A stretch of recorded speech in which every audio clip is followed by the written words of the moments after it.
Hello ನಮಸ್ಕಾರ. ನನ್ನ ಚಾನಲ್ಗೆ ಎಲ್ಲರನ್ನೂ ಸ್ವಾಗತ ಮಾಡ್ತೀನಿ ರೀ. ಇವತ್ತು ಬದ್ನೆಕಾಯಿ ಸುಟ್ಟು ಅದ್ರ ಭರ್ತಾ ಮಾಡೋದು ಹೆಂಗೆ ಅಂತ ಹೇಳಲಿಕತ್ತೀನಿ.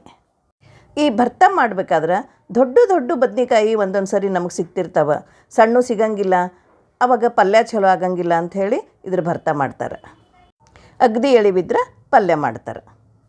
ಈ ಹಳ್ಳಿ ಕಡೆ ನೋಡ್ರಿ, ಹಂಡೆದ ಒಲಿಗೆ ಅಂದ್ರೆ ನೀರು ಕಾಸ್ಲಿಕ್ಕೆ ಕಟ್ಟಿಗೆ ಹಚ್ಚಿ ಒಲೆ ಒಳಗೆ ಕಾಯಿಸ್ತಿರ್ತಾರಲ್ರಿ, ಅವಾಗ ಏನು ಮಾಡ್ತಿದ್ರು, ಅವಾಗನ್ನ ಇದಕ್ಕೆ ಈ ದೊಡ್ಡ ದೊಡ್ಡ ಬದ್ನೆಕಾಯಿಗೆ ಸ್ವಲ್ಪ ಎಣ್ಣೆ ಹಚ್ಚಿ ಆ ಹಂಡೆದ ಒಲೆ ಒಳಗೆ ಇವನ್ನು ಹಾಕ್ತಿದ್ರು. ಅದ್ರ ಉರಿ ಒಳಗೆ ಅದು ಲಘು ಸುಟ್ಟು ಬರ್ತದಂತ ಹೇಳಿ. ಈಗೂ ಕೆಲವು ಕಡೆ ಕಟ್ಗೆ ಹಾಕಿ ಉರಿ ಹಚ್ಚಿ ನೀರು ಕಾಯಿಸೋ ಪದ್ಧತಿ ಅದ. ಈಗ ಅವರು ಸಹಿತ ಹಿಂಗೆ ಹಂಡೆದ ಒಲೆ ಒಳಗೆ ಈ ಬದ್ನೆಕಾಯಿ ಸುಡಬೇಕಾದ್ರೆ ಅದಕ್ಕೆ ಸ್ವಲ್ಪ ಎಣ್ಣೆ ಹಚ್ಚಿ ಆ ಒಲೆ ಒಳಗೆ ಹಾಕಿ ಈ ಕಡೆ ನೀರು ಕಾಯ್ತಾವ, ಬದ್ನೆಕಾಯಿನೂ ಸುಡ್ತಿರ್ತದೆ. ಆ ಪದ್ಧತಿ ಇನ್ನೂ ಅದ ರೀ. ಅಡುಗೆ ಮಾಡೋದು ಮುಂದೆ ಕಟ್ಟಿಗೆ ಹಚ್ಚಿ ಮಾಡ್ತಿರ್ತಾರಲ್ರಿ, ಆವಾಗೂ ಸುಡ್ಲಿಕ್ಕೆ ಬರ್ತದೆ. ಆದ್ರೆ ಮುಸುರಿ ಆಗಿರ್ತದೆ ಮತ್ತು ಚೆಂದಾಗೆ ಉರಿ ಹತ್ತಲಿಲ್ಲ ಅಂದ್ರೆ ಅಡುಗೆ ಹೆಚ್ಚು ಕಡಿಮೆ ಆಗ್ತದೆ. ಅದ್ರ ಸಲುವಾಗಿ ಅಡುಗೆ ಮಾಡೋ ಮುಂದೆ ಆದಷ್ಟು ಇದನ್ನು ಸುಡ್ಲಿಕ್ಕೆ ಹಾಕಂಗಿಲ್ಲ. ಎಲ್ಲ ಅಡುಗೆ ಆದಮೇಲೆ ಬೇಕಂದ್ರೆ ಆವಾಗ ಇನ್ನೂ ಕೆಂಡ ಇರ್ತದೆ, ಇನ್ನೂ ಒಂದೆರಡು ಕಟ್ಟಿಗೆ ಇದ್ದಾಗ ಇದನ್ನು ಸುಟ್ಟರು ಸುಡ್ತಿರ್ತಾರೆ. ಆದರೆ ಆದಷ್ಟು ಹಂಡೆದ ಒಲೆಯಾಗ ಸುಡೋದನ್ನು ನಾವು ಸಣ್ಣವರಿದ್ದಾಗ ನೋಡೀವಿ ಅಷ್ಟೆ. ಆದಷ್ಟು ದೊಡ್ಡ ಬದ್ನೆಕಾಯಿ ಇರಬೇಕು. ಈಗ ಉಡುಪಿ ಕಡೆಯಿಂದ ಭಾಳ ದೊಡ್ಡ ದೊಡ್ಡ ಒಂಥರ ಬೀಜ ಇರಂಗಿಲ್ಲ ಅಂತ ಹೇಳ್ತಾರಲ್ಲ, ಅದನ್ನು ನಾನು ಮಾಡಿ ನೋಡೀನಿ. ಅದು ಮಾಡಿದ್ರೆ ಒಂಥರ ನೀರಾಗಿ ಅಳ್ಳಕ್ಕಾಗ್ಬಿಡ್ತದೆ. ಅದಕ್ಕೆ ಇದೇ ಬದ್ನೆಕಾಯಿಗಳೇ ಚಲೋ. ಇದ್ರಾಗ ಬಿಳಿವಿರಲಿ ಅಥವಾ ಹಿಂಗೆ ಜಾಂಬಳಿ ಇರಲಿ, ಈ ಬದ್ನೆಕಾಯಿನೇ ಮಾತ್ರ ಭಾಳ ನೀರು ಬಿಡಂಗಿಲ್ಲ, ಇವು ಚಲೋ ಆಗ್ತದೆ. ಈಗ ನೋಡಿರಿ, ಇವೆರಡು ಬದ್ನೆಕಾಯ್ದು ನಾ ಭರ್ತಾ ಮಾಡಿ ತೋರಿಸ್ತೀನಿ. ನಾವೇನು ಮಾಡ್ತೀವಿ ರೀ, ಈಗೆಲ್ಲ ಏನು ಹಂಡೆದ ಒಲೆ ಇಲ್ಲ, ನಾವು ನೀರು ಕಾಯಿಸೋದು ಗೀಜರ್ನಾಗ ಕಾಯಿಸ್ತೀವಿ ಮತ್ತು ಅಡುಗೆ ಮಾಡೋದು ಗ್ಯಾಸ್ ಮೇಲೆ ಮಾಡ್ತೀವಿ. ಅದಕ್ಕೆ ಏನು ಮಾಡ್ತೀವಿ, ಗ್ಯಾಸ್ ಮೇಲೆ ಇದಕ್ಕೆ ಸ್ವಲ್ಪ ಎಣ್ಣೆ ಸವರಿ ಇದನ್ನು ಗ್ಯಾಸ್ ಮೇಲೆ ಇಟ್ಟು ನಾವು ಸುಡಲಿಕ್ಕೆ ಇಡ್ತೀವಿ. ಏನೊಂದು 10 ನಿಮಿಷನಾಗ ಚೆಂದಾಗಿ ಸುಟ್ಟು ಬಿಡ್ತದೆ ರೀ. ಗ್ಯಾಸ್ ಮೇಲೆ ಬಡ ಬಡ ಉರಿ ಬರ್ತದೆ. ಅದು ಉರಿ ಬಂದದ ಅಂಥೇಳಿ ಅದೇನೂ ಆಗಂಗಿಲ್ಲ, ಚಲೋ ಇರ್ತದೆ. ಈಗೀಗ ಅಡುಗೆ ಕಲಿಯೋರಿಗೆ ಇದು ಭಾಳ ಸರಳದ ಮತ್ತು ರುಚಿನೂ ಹಾಗೆ ಇರ್ತದೆ. ಇದನ್ನು ಬದ್ನೆಕಾಯಿ ತರ್ಲಿಕ್ಕೆ ಹೋದಾಗ ದೊಡ್ಡ ಸೈಜು ಬದ್ನೆಕಾಯಿ ತೊಗೋಬೇಕು. ಬದ್ನೆಕಾಯಿ ಸುತ್ತಲೂ ನೋಡಿ ಒಂದು ತೂತು ಇರ್ಲಾರ್ದಂಗೆ, ಹುಳುಕಿರ್ಲಾರ್ದಂಗೆ ನೋಡಿಕೊಂಡು ತೊಗೋಬೇಕು. ಈಗ ಅಡುಗೆ ಮಾಡೋ ಎಣ್ಣೆ ತೊಗೊಂಡು ಇದ್ರ ಸುತ್ತಲೂ ಸವರಬೇಕು ಬದ್ನೆಕಾಯಿ. ಎಣ್ಣೆದು ತೋರಿಸಿ.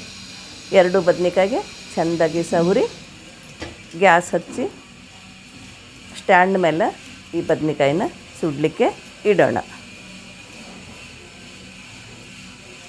ಈ ಎಣ್ಣೆ ಹಚ್ಚೋದ್ರಿಂದ ಅದು ಲಘುನ ಸುಲಿತದಂತ. ಗ್ಯಾಸಿನ ಸ್ಟ್ಯಾಂಡ್ ಅಗಲಾಗ್ತದಲ್ಲ, ಅದ್ರ ಮೇಲೆ ಇನ್ನೊಂದು ಸಣ್ಣ ಸ್ಟ್ಯಾಂಡ್ ಇದ್ರೆ ಚಲೋ ಆಗ್ತದೆ. ಇಲ್ಲಾಂದ್ರೆ ಒಳಗೆ ಬಿದ್ದು ಬಿಡ್ತಾವೆ ಗಳಿಗೆಗೆ ಒಂದು ಸಲ. ಒಂದು 10 ನಿಮಿಷ ಸಾಕು ಇವು ಸುಡಲಿಕ್ಕೆ. ನಾವು ಪಲ್ಯ ಮಾಡಲಿಕ್ಕೆ ಎಷ್ಟು ಟೈಮ್ ತಗೋತಿರ್ತೀವೋ ಅದರಂಗೆ ಇದಕ್ಕೂ ಸುಡಲಿಕ್ಕೂ ಒಂದು ಸ್ವಲ್ಪ ಟೈಮ್ ಆಗ್ತದೆ ಅಷ್ಟೇ. ತುಂಬ ಮೊದಲು ಸುಡ್ಲಿಕ್ಕೆ ಹೋಗಬಾರ್ದು. ತುಂಬಿನ ಕಡೆ ದೂರ ಇಟ್ಟು ಮೊದಲು ಎಲ್ಲ ಕಡೆ ಸುಟ್ಟ ಮೇಲೆ ತುಂಬ ನಮಗೆ ಹಿಡಿದು ಅದಕ್ಕೆ ಮತ್ತೆ ಎತ್ತಿ ಇಡಲಿಕ್ಕೂ ಬರ್ತದೆ, ಉಳ್ಳಾಡಿಸ್ಲಿಕ್ಕೂ ಬರ್ತದೆ. ಅದಕ್ಕೆ ಈ ರೀತಿ ಸುಡಬೇಕು.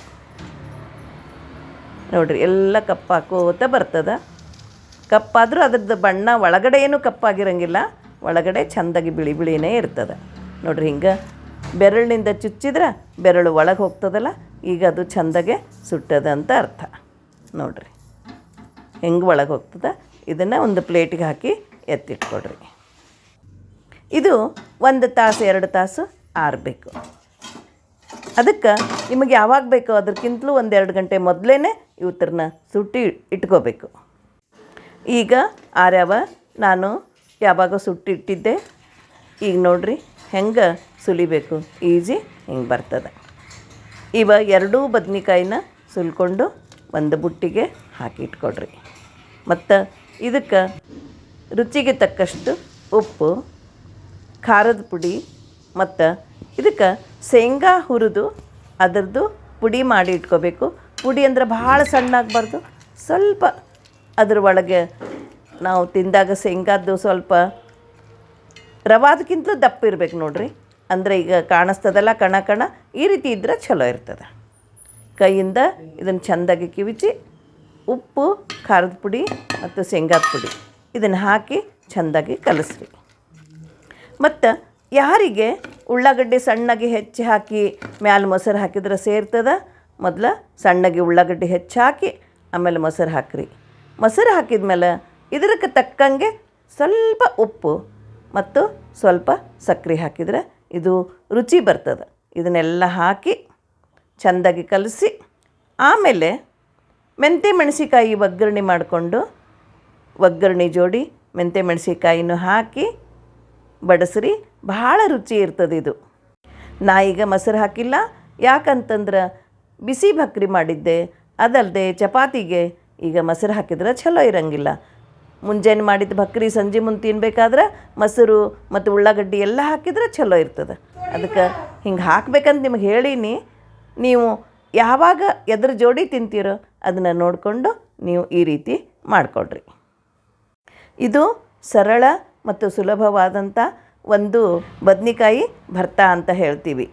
ಪಲ್ಯದ ರೀತಿಯೇ ಇದು ಒಂದು ಚಪಾತಿಗೆ ಮತ್ತು ಭಕ್ರಿಗೆ ಸಾಧನೆ ಅಂತ ನಾವು ಕರಿತೀವಿ.